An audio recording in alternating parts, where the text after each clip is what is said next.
Good afternoon, everybody. It's so far been an absolutely scintillating half day, or little less than half day. Every session has been incredibly valuable, great insights. And so it has actually set me up to talk about how additional or augmented intelligence is going to help us in the path that has already been crafted for us by all the previous speakers. So we gather today at an extraordinary inflection point in human history, a moment when climate crisis and intelligence revolution are converging faster than policy, imagination, or even language can keep up. For the first time, humankind possesses the computational power to see the planet as one living, breathing organism, to sense its pain and to design its healing in real time. A hint of all of this was available to us in the previous tool that was described. But this is now feasible and possible. Artificial intelligence or augmented intelligence is no longer a tool of convenience. It has become the nervous system of the Anthropocene. Our responsibility as citizens, investors, board members, and leaders is to ensure that this intelligence serves humanity, not the other way around. Ladies and gentlemen, let me remind you that the climate clock is still ticking. The science is actually unambiguous, despite anything anybody in the world might say. 2024 was the hottest year in recorded history. Ocean temperatures hit unprecedented heights. Himalayan glaciers receded at twice their historical rate. The world crossed a symbolic but dangerous threshold. And this is very important for all of us to note. 1.5 degrees of warming above pre-industrial levels. Not as a future risk, this is a lived reality today. The ambition of the Paris Accord we have already thwarted. And so we are now in somewhat dangerous territory unless we actually catch up. Every tenth of a degree now defines the fate of crops, the fate of a lot of the environment that we have created, and it is going to be a stark picture which we need to repaint. And I want to do it as an optimist because we are witnessing the birth of this new capability, augmented intelligence, which enables us to model, to predict, and hopefully to mitigate at scale. And that is why this session and its lessons might perhaps be extremely important. AI is enabling what diplomacy alone could not achieve: speed, precision, and accountability at planetary scale. So what's the power of perception? Let me give you a glimpse of what is already happening. In India's agricultural belts, machine learning algorithms analyze satellite spectra to detect moisture stress weeks before a drought manifests itself. And this allows farmers to receive predictive irrigation alerts on their phones, conserving both water and yield, and empowering them to take action before it is too late. In Africa, deep learning models fuse meteorological and soil data to optimize seed varieties, the base of agriculture, raising yields while cutting fertilizer use. In our cities, AI-based energy management systems are lowering peak load demand by up to 18%, allowing renewable power to substitute fossil generation without sacrificing reality. These are not pilot projects. They are living examples of how digital intelligence is enabling climate resilience at scale. When paired with open data platforms and transparent governance, AI becomes the translator between science and survival. So how do we move from data, which we learned from the panel is such an important piece of the puzzle, to decision? Data without direction is noise. AI's true promise lies not in its ability to guide human choice, but to turn terabytes into trust. That is why India's digital public infrastructure is so consequential. If UPI could make financial inclusion instantaneous for 1 billion people, why can't a green DPI make climate inclusion equally universal? So imagine a platform where every ton of carbon emitted, sequestered, or offset is recorded in real time, where every corporate ESG disclosure is validated by AI, where every consumer can trace the environmental footprint of the products they buy. The infrastructure to enable this is actually already being created. This is no longer science fiction again. The same cryptographic protocols that secure your digital payments can secure the integrity of your sustainability claims.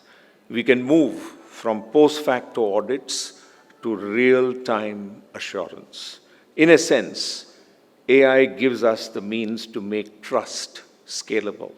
And trust is the only compounder greater than capital.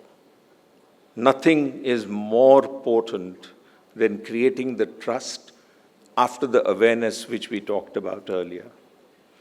So what should governance look like in the age of algorithms? Let us be candid. Technology is not neutral. AI can entrench inequality as easily as it can dissolve it.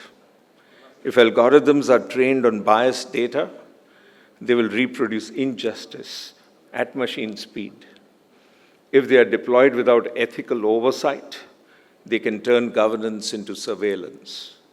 Therefore, the next great frontier of climate leadership is AI governance, ensuring that the intelligence we unleash remains accountable to human values. We call that sanskar in India and in Sanskrit. Boards of directors, audit committees, and fiduciaries must embrace a new stewardship mandate, algorithmic responsibility.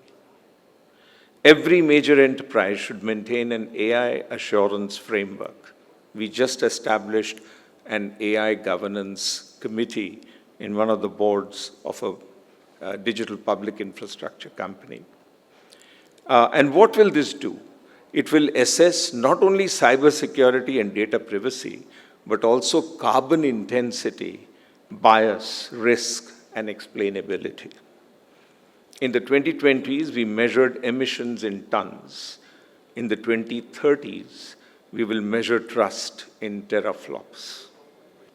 What are markets going to do to enable this whole transformation? So let us turn to economics. For decades, markets externalized environmental cost. Now they must internalize planetary boundaries.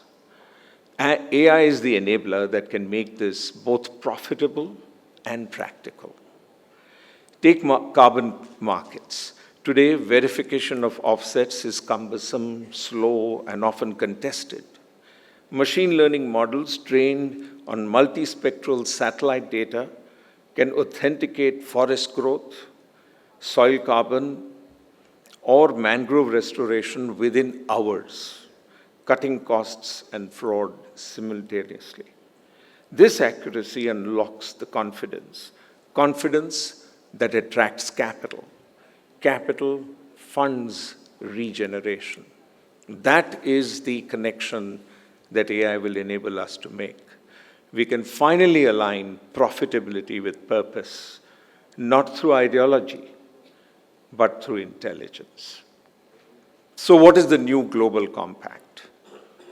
Technology alone cannot bridge moral divides.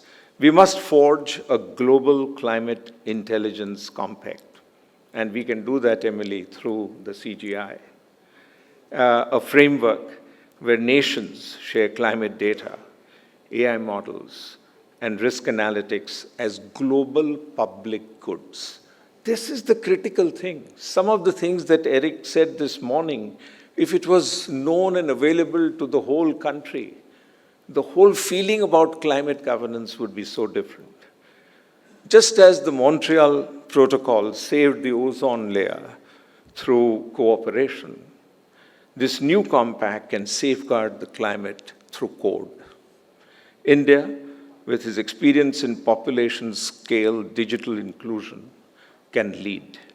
We can offer DPI in a box for climate governance to the developing world, or to the entire world, in fact. An architecture of trust that is open, auditable, and affordable. Let every village in Africa, every island in the Pacific, every megacity in Asia gain access to the same predictive insights that large corporations now enjoy. This should not be the preserve only of the large and affording. That is climate justice in digital form. So what is the human imperative? We have talked about machine and intelligence. So what is the human imperative? The ultimate purpose of AI is not automation. It is augmentation of human wisdom. We must ensure that the intelligence we create amplifies empathy, not replaces it. When a coastal community anticipates a cyclone through an AI alert and moves inland to safety, that is technology saving lives. When a young entrepreneur designs an app to recycle textile waste using generative design, that is innovation serving inclusion. When a corporate board uses predictive analytics to guide its green capex decisions, that is governance serving generations yet unborn. And let me share with you from the 20 boardrooms that I serve on, that this has become a very important priority for all the boards to make sure that we capture both purpose, climate, and profitability all in one go. Each of these is a victory, quiet, measurable, and moral. So what is the road ahead? To make this revolution real, I propose 5 immediate actions. 1, establish national AI for climate missions, cross-sector consortia, linking academia, startups, and regulators. Very critical. All the new thrust is being given by startups in our country. A 8 gigawatt power company that I chair is run by a young entrepreneur who had no equity. And by the sheer dint of performance, they have now come to own a significant chunk of the equity of that company. This is really establishing a national AI climate mission-driven startup world.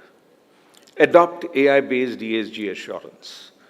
Let rating agencies move from paper to data streams. The biggest problem is when you allow people to enter data.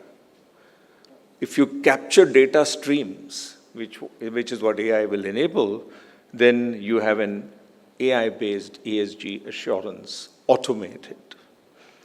Create a green data commons, a federated platform where anonymized environmental data is freely shared. This is critical, that this awareness spreads like viral.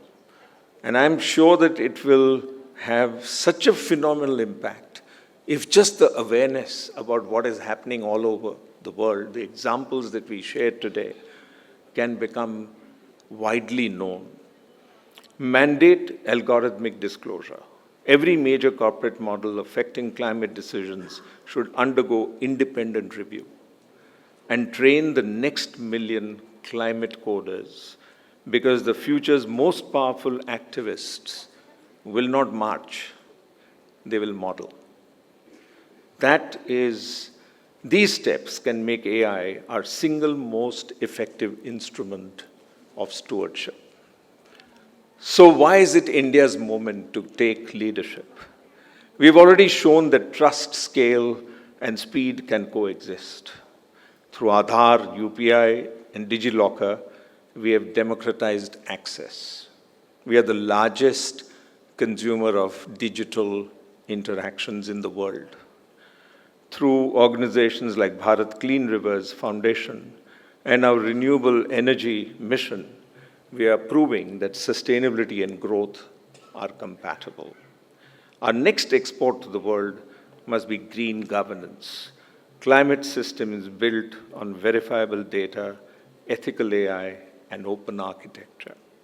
Let this be our message from Delhi to Davos, that the world's largest democracy can also be its most responsible innovator. I go back to John Kerry, who said in 2021, "We don't have the luxury of waiting for perfect politics before acting on perfect science." Today, we might add, we don't have the luxury of waiting for perfect algorithms before acting with perfect intent. Climate change is the ultimate exam of our collective intelligence. AI gives us the tools to pass that test, but only if we use AI wisely, inclusively, and compassionately. So let us ensure that the algorithms we write tomorrow encode the conscience we declare today. Because in the end, history will not ask whether we built smarter machines. It will ask whether we built a wiser civilization. Thank you. Let us make this the decade when intelligence truly serves the planet. Thank you.